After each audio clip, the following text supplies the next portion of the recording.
Hi, Daily Nights. It's a great day. Look where I am. I'm back at school. Yay! But some of you are only coming a couple of days a week, and some of you are still at home doing e-learning. So I wanted to let you know that I still have some stories coming for you, and I'll still be thinking of you. Our story today is called Aunt Flossie's Hats and Crab Cakes Later. Enjoy! Aunt Flossie's Hats and Crab Cakes Later. Aunt Flossie's Hats and Crab Cakes Later. Written by Elizabeth Fitzgerald Howard. Paintings by James Ransom. Published by Clarion Books. On Sunday afternoons, Sarah and I go to see great Aunt Flossie. Sarah and I love Aunt Flossie's house. It is crowded full of stuff and things. Books and pictures and lamps and pillows, plates and trays of old dried flowers, and boxes and boxes and boxes of hats. On Sunday afternoons, when Sarah and I go to see Aunt Flossie, she says, "Come on in, Susan. Come on in, Sarah. Have some tea. Have some cookies. Later, we can get some crab cakes." We sip our tea and eat our cookies, and then Aunt Flossie lets us look in her hat boxes. We pick out hats and try them on. Aunt Flossie says they are her memories, and each hat has its story. Hats, hats, hats, hats! A stiff black one with bright red ribbons. A soft brown one with silver buttons. Thin floppy hats that hide our eyes. Green or blue or pink or purple. Some have fur and some have feathers. Look! This hat is just one smooth, soft rose. But here's one with 1,000,000,000,000 flowers. Aunt Flossie has so many hats. One Sunday afternoon, I picked out a woolly winter hat. Sort of green, maybe. Aunt Flossie thought a minute. Aunt Flossie almost always thinks a minute before she starts a hat story. Then she sniffed the woolly hat. "Just a little smoky smell now," she said. Sarah and I sniffed the hat, too. "Smoky smell, Aunt Flossie?" "The big fire," Aunt Flossie said. "The big fire in Baltimore. Everything smelled of smoke for miles around, for days and days. Big fire. Didn't come near our house on Center Street, but we could hear fire engines racing down St. Paul. Horses' hooves clattering. Bells, whistles. Your great-grandma and I couldn't sleep. We grabbed our coats and hats and ran outside. Worried about Uncle Jimmy's grocery store, worried about the terrapins and crabs. Big fire in Baltimore." Aunt Flossie closed her eyes. I think she was seeing long ago. I wondered about crab cakes.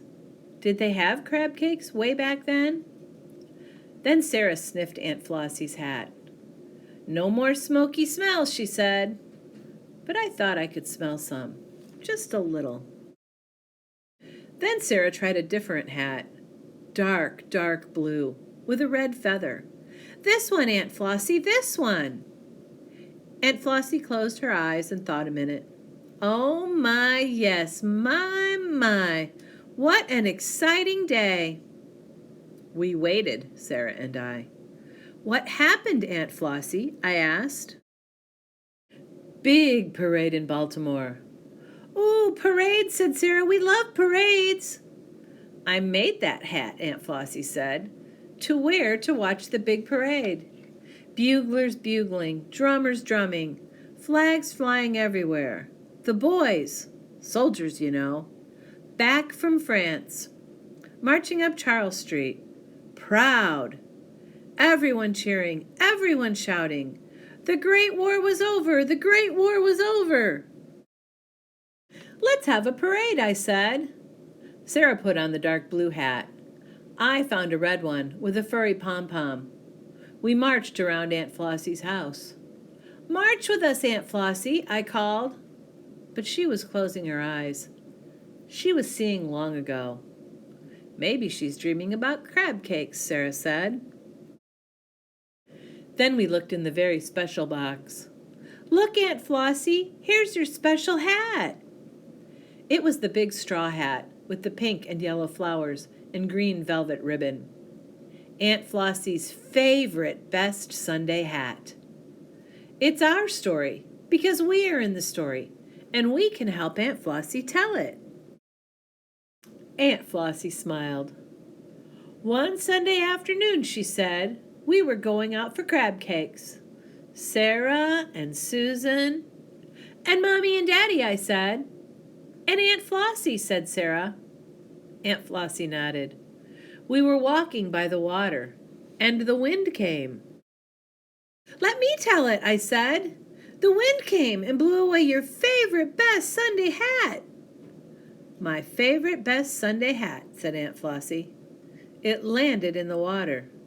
"It was funny," said Sarah. "I didn't think so," said Aunt Flossie. "And Daddy tried to reach it," I said, "but he slid down in the mud."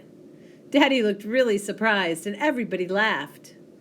"He couldn't rescue my favorite best Sunday hat," said Aunt Flossie. "And Mommy got a stick and leaned far out. She almost fell in, but she couldn't reach it either. The water rippled, and your favorite best Sunday hat just floated by like a boat." "Now comes the best part, and I'll tell it," said Sarah. "A big brown dog came by. It was walking with a boy." "May we help you?" the boy asked. "My dog Gretchen can get it." The boy threw a small stone. It landed in Aunt Flossie's hat. "Fetch, Gretchen, fetch! Fetch, Gretchen, fetch!" Gretchen jumped into the water and she swam. She swam and she got it. Gretchen got Aunt Flossie's hat. "Hooray for Gretchen!" We all jumped up and down. "Hooray for Aunt Flossie's hat!" "It was very wet," said Aunt Flossie, "but it dried just fine. Almost like new. My favorite best Sunday hat." "I like that story," I said. "So do I," said Sarah. "And I like what happened next. We went to get crab cakes." "Crab cakes," said Aunt Flossie. "What a wonderful idea. Sarah, Susan, telephone your parents. We'll go get some crab cakes right now." I think Sarah and I will always agree about one thing. Nothing in the whole wide world tastes as good as crab cakes. But crab cakes taste best after stories. Stories about Aunt Flossie's hats. Dedication. To Lon, Rock and Sugar Lump. To Sarah and Jonathan, Honey Buns. And in loving memory of Aunt Flossie, from Elizabeth Fitzgerald Howard. To my mother, Arsene, thanks for all of your love and support. From James Ransom. So how'd you like the story today? Maybe you have a special aunt or a special grandma or a special friend or a special neighbor, and you have some stories that you like to tell with them. Have fun with your special friend. Come back and see us another day. We'll have another story for you.